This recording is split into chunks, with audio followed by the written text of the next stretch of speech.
Criada para o voo de lift na Califórnia, ainda nos anos 90, a asa Zag se tornou um dos aeromodelos mais populares do Brasil, por seu baixo custo e praticidade. Apesar de ter nascido como um planador, rapidamente ganhou versões motorizadas para as mais diferentes aplicações.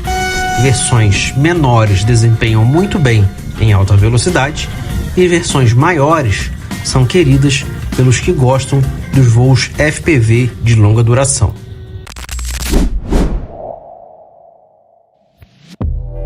Antes de começarmos, lembra de deixar o like e se inscrever no canal. Este e outros conteúdos são possíveis graças à nossa parceira, Fan Aeromodelismo, distribuidora exclusiva dos kits Pilot RC no Brasil. Apesar de ser um projeto simples, devemos levar alguns fatores em consideração ao produzir nossa asa. Um dos principais aspectos que devemos considerar é o perfil aerodinâmico, ou aerofólio da asa.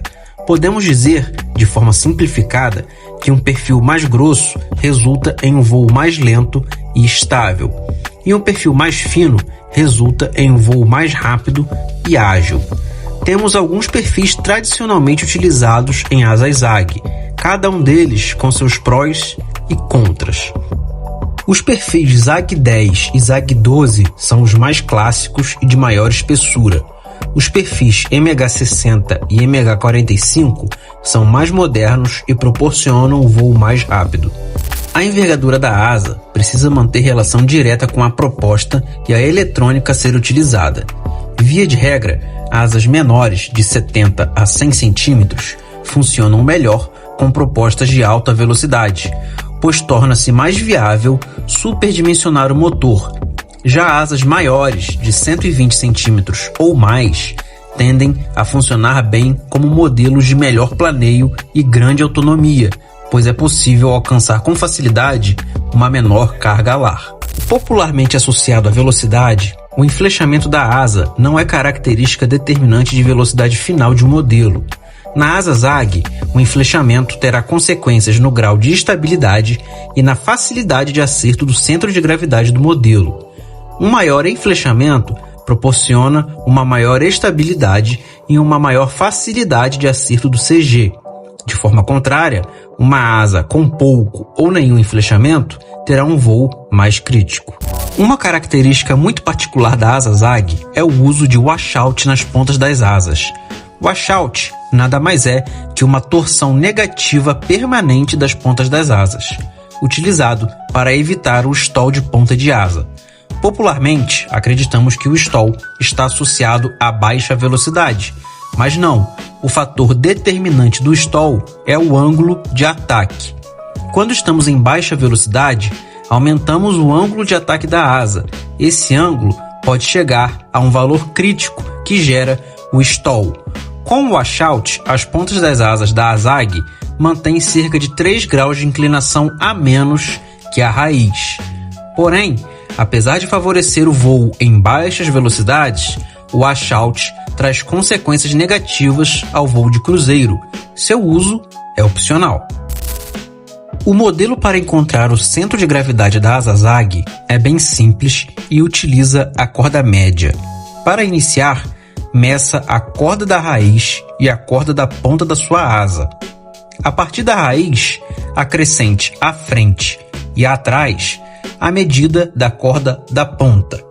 A partir da ponta, acrescente à frente e atrás a medida da corda da raiz.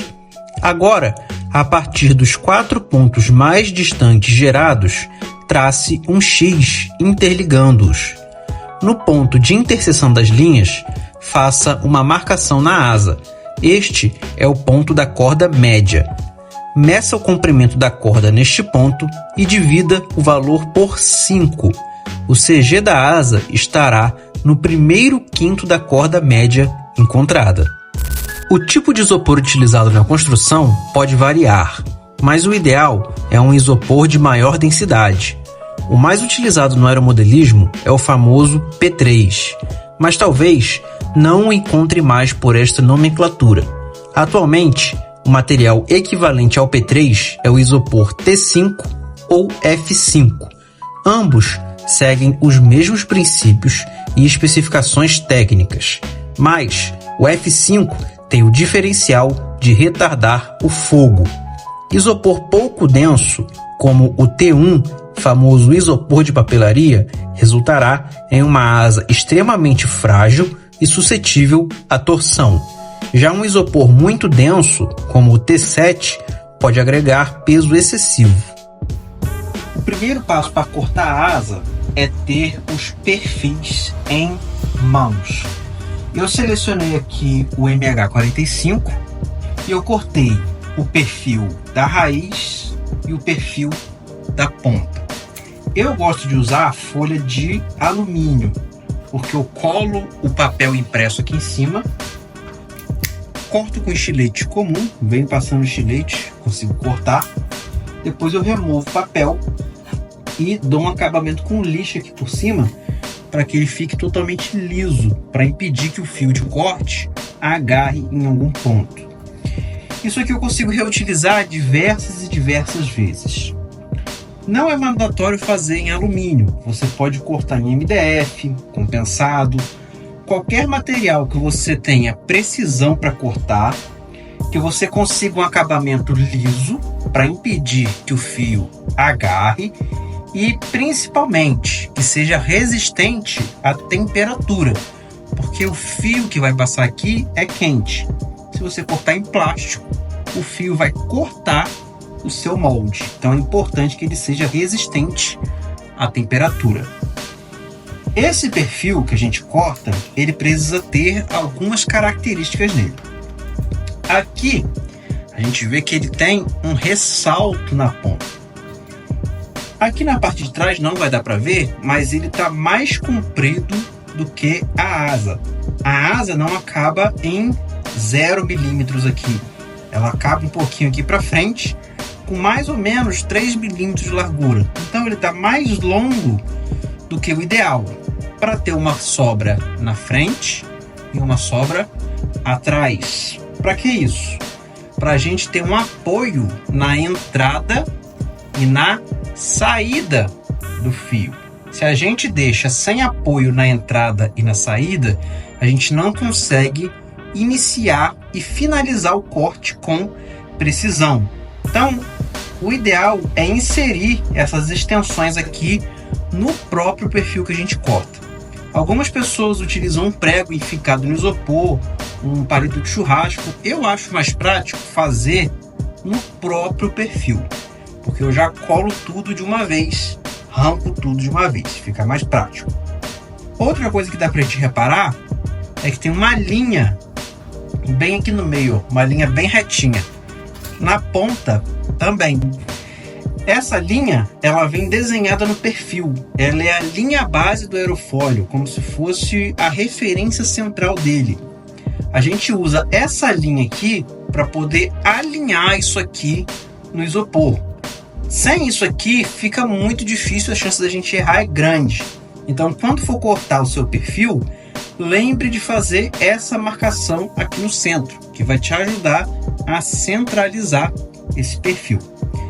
Para poder colar isso aqui no isopor, eu uso uma estratégia muito simples, que é a fita dupla face da 3M, essa verdinha aqui, ó. Eu corto algumas tirinhas, alguns quadradinhos, coloco aqui no verso e colo no isopor. Já é mais do que o suficiente para poder segurar isso aqui na posição enquanto a gente corta. Aqui nós temos já a asa cortada no formato dela, né?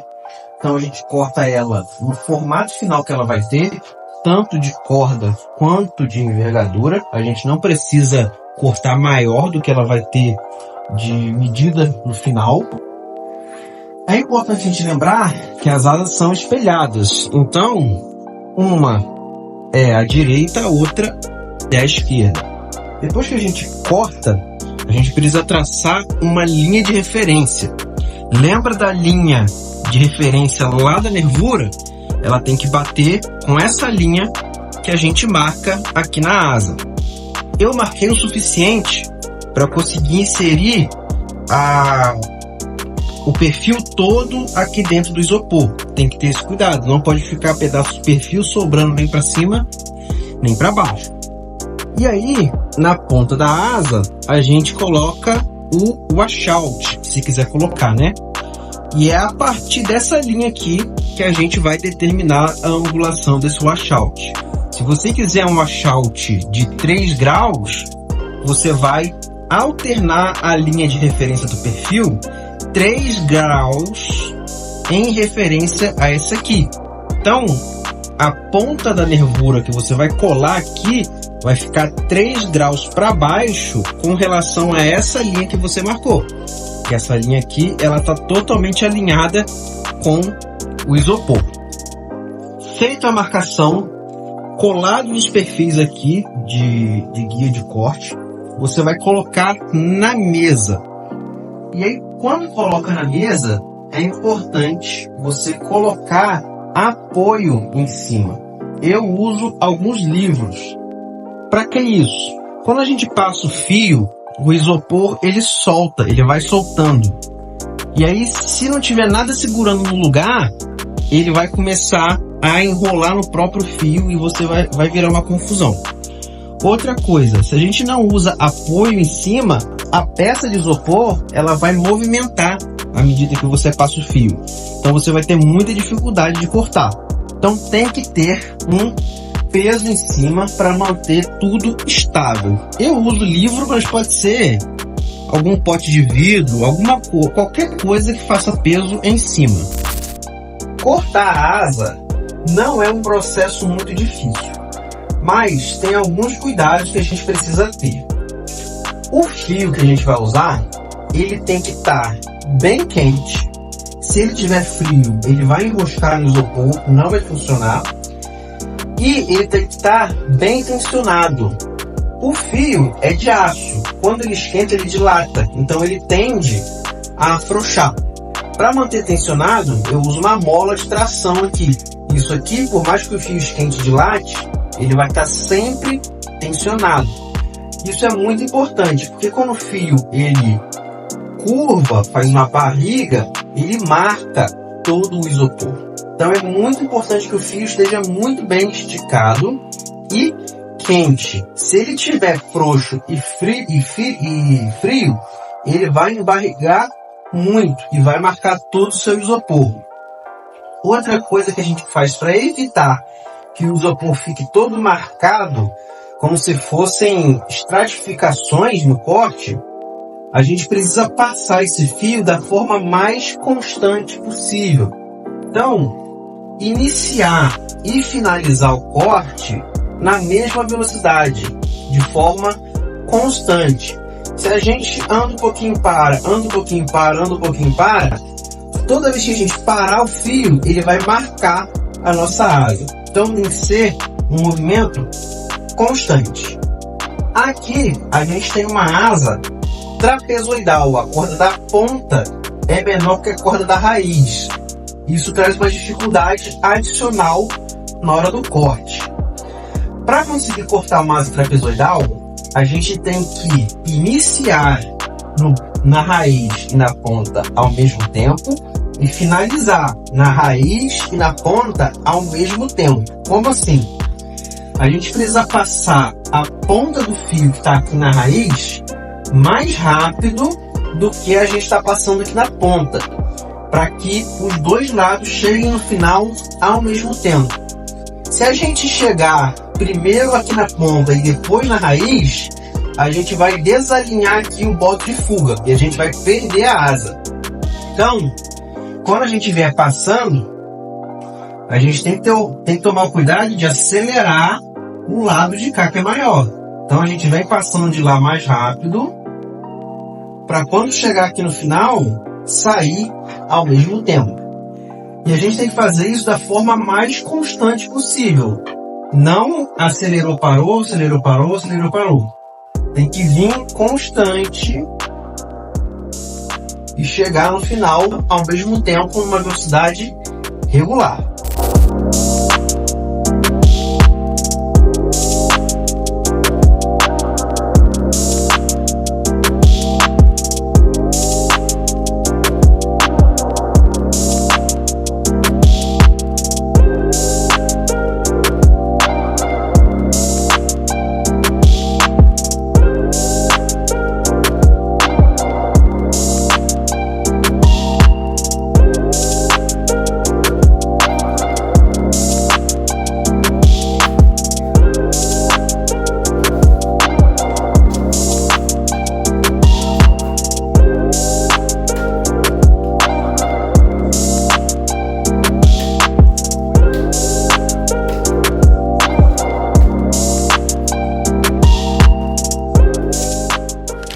Para os reforços da asa, existem algumas possibilidades diferentes. O método mais tradicional, simples e barato, utiliza varetas de fibra de vidro, cuja espessura, bem como comprimento, podem variar conforme o tamanho da zague. Apesar de funcionar para a grande maioria das zagues, o sistema de longarina com varetas de fibra pode não ser muito efetivo em alguns projetos, como asas para altíssima velocidade ou de grande envergadura. Normalmente, utilizamos uma grande vareta que cobre toda a envergadura da asa, sem emendas, no ponto de maior espessura do perfil. Instalamos uma por cima da asa e outra por baixo, exatamente alinhadas verticalmente. Um pouco mais atrás, instalamos uma segunda vareta mais curta e também sem emendas, esta somente por cima. Por fim, gosto de acrescentar duas varetas mais finas no bordo de ataque. Essas não possuem função estrutural, mas garantem uma resistência adicional nas lenhas. Essa asa que nós cortamos, ela tem 1,40 m de envergadura. Porém, é uma asa que eu estou pensando nela para fazer FPV. E para isso, ela vai ter uma pequena fuselagem para ajudar a acomodar a bateria maior e os componentes adicionais que um modelo de FPV tem. Com isso, a envergadura dela aumenta para 1,50 m. Dessa forma, o reforço com fibra de vidro deixa de ser eficiente, porque é uma asa muito longa. No sentido longitudinal, a fibra de vidro ainda resolve. Porém, essa asa ela vai começar a sofrer com outro problema, que é torção. Para evitar isso, nesse tipo de asa muito grande ou em asas de alta velocidade, eu gosto de usar um outro sistema de reforço. Aqui a gente tem madeira balsa. É uma madeira balsa mais pesada e isso é proposital. Nós temos a graduação de balsa da seguinte maneira. É por A, literalmente letra A. Quanto mais letras A tiver a classificação da balsa, mais densa e, consequentemente, mais rígida e pesada ela é. Então a balsa 1A é a balsa mais leve e mais macia. A balsa 3A é a balsa mais rígida e mais pesada. Cada uma delas tem sua aplicação. Aqui a gente tem uma balsa 2A, que é uma balsa intermediária em densidade. Ela não é tão pesada, mas também não é tão leve. Mas o que a gente quer aqui é a rigidez dela. É uma balsa mais rígida que a balsa 1A. Ela, inclusive, é mais escura. Essa varetinha triangular que a gente tem aqui, ó, é de balsa 1A. A balsa menos densa, mais leve, mais maleável. A gente consegue observar, inclusive, a diferença de tonalidade que tem entre a balsa 1A e a balsa 2A. Mas a longarina dessa asa vai ser essa régua de balsa aqui. Se a gente observa ela é trapezoidal, porque ela acompanha a largura do perfil da raiz e da ponta. Para instalar ela, eu literalmente parto a asa em duas partes. Aqui a gente tem o bordo de fuga da asa e aqui o bordo de ataque da asa. Eu fiz essa separação, vou colocar a chapa de balsa aqui dentro da asa e depois eu vou colar tudo junto, reunindo, e aí a balsa vai fazer parte da estrutura. Esse reforço deixa a asa extremamente resistente no sentido longitudinal, mas também deixa muito resistente à torção. Além desse reforço aqui, eu acrescento algumas coisas adicionais. Como eu já tinha dito, a gente tem aqui uma vareta triangular de balsa. O que eu faço com ela? Eu lixo aqui o bordo de ataque dela, né? O bordo de ataque dela está quadradinho. Eu lixo ele com um taco de lixa. E aí eu colo essa varetinha triangular aqui no bordo de ataque. E com isso, eu consigo um acabamento muito mais bonitinho aqui no bordo de ataque. Não fica tão rígido e tão resistente quanto uma vareta de fibra, mas o propósito dessa minha asa aqui deixa ela um pouco distante de ficar caindo, né? É uma asa de FPV, não é uma asa de velocidade, não é uma asa para ficar brincando. É para um voo mais tranquilo. Então eu não preciso de tanta rigidez no bordo de ataque. Se você for fazer uma asa para voo tradicional ou para velocidade, não usa a de balsa, usa de fibra de vidro aqui mesmo. A vareta aqui de balsa é para dar um acabamento melhor, a de vidro é para dar resistência. E aqui a gente tem mais 2 tirinhas de balsa, da balsa mais pesada mesmo, mas aqui pode ser da mais leve, indifere. Essa aqui é para fazer o bordo de fuga, para ter um acabamento mais regular no bordo de fuga, para evitar ondulações.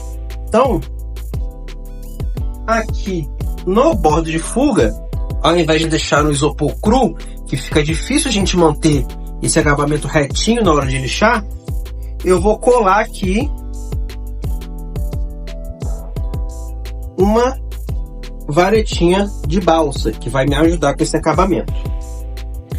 Então, de reforço primário, a gente tem as réguinhas de balsa e eu tenho mais alguns acabamentos adicionais com a balsa. Tem outras coisas que a gente pode fazer. Aqui na ponta da asa, a gente pode colar um perfilzinho de balsa. Aqui na raiz, mesma coisa, a gente pode colar um perfilzinho de balsa. Vai ajudar com o acabamento e vai ajudar com a resistência também, consequentemente. Mas a cola de silicone, ela funciona muito bem para unir a balsa com isopor ou isopor com o próprio isopor. Mas ela costuma demorar a secar. E para isso tem um pequeno segredo. A gente pode aplicar cola na peça, pode ser em uma peça só, pode ser nas duas. Eu já fiz das duas formas e das duas formas funciona. Mas você precisa aplicar cola sobre a superfície que você vai colar. Na sequência, você junta as duas peças que você quer colar. Juntou ela, pode esfregar um pouquinho para poder espalhar a cola. Pode esfregar uma na outra. Separa elas e deixa um tempinho secando. Coisa de 1 minutinho. Depois, você já pode juntar tudo e prender com fita crepe para manter a pressão. Vai secar muito mais rápido.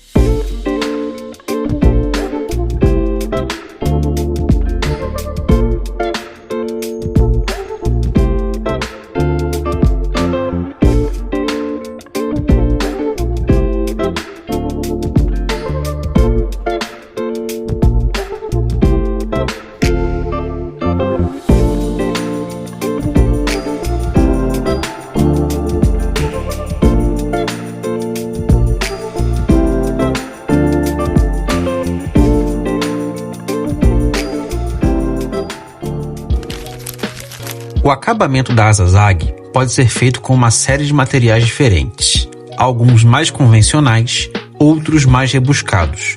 Um dos materiais mais úteis na fabricação desse tipo de modelo é a fita filamentosa. Apesar de ter um peso considerável, sua aderência ao isopor é extraordinária e sua rigidez mecânica garante uma melhor estruturação da asa. Também é muito útil para reparos rápidos e como dobradiças da ZAG. A melhor forma de aplicar a fita filamentosa é cruzando-a de forma diagonal pela asa. Essa técnica garante a maior rigidez estrutural possível. Para acabamento com cores, podemos utilizar as tradicionais fitas de empacotamento, baratas e leves, mas não muito práticas e não muito bonitas. Outra opção é o uso de vinil automotivo, mais caro e pesado, entretanto, muito mais prático e bonito. As superfícies de comando da ZAG são chamados elevons. Na prática, uma mesma superfície de comando que atua como um profundor e aileron. Existem alguns possíveis materiais para sua fabricação. A opção mais barata e prática é o Depron de 4 ou 5 mm.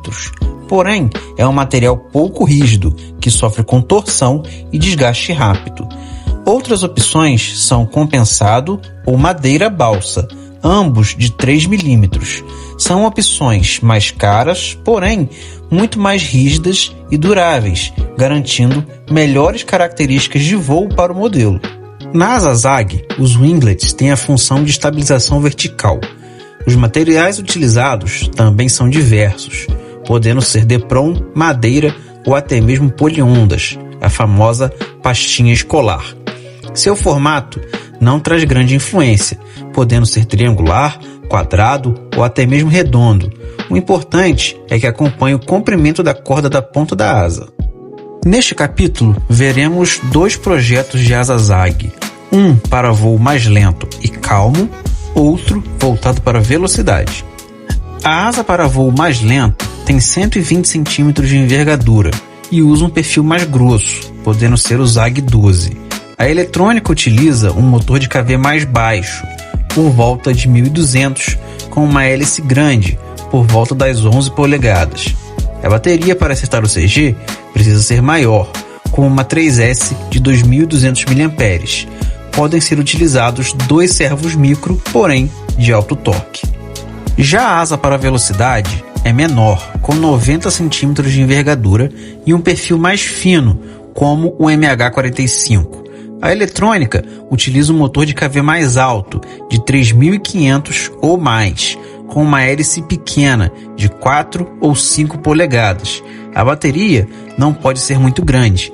As 3S de 1.500 mAh costumam funcionar bem. Também podem ser utilizados servos micro, mas também de alto torque.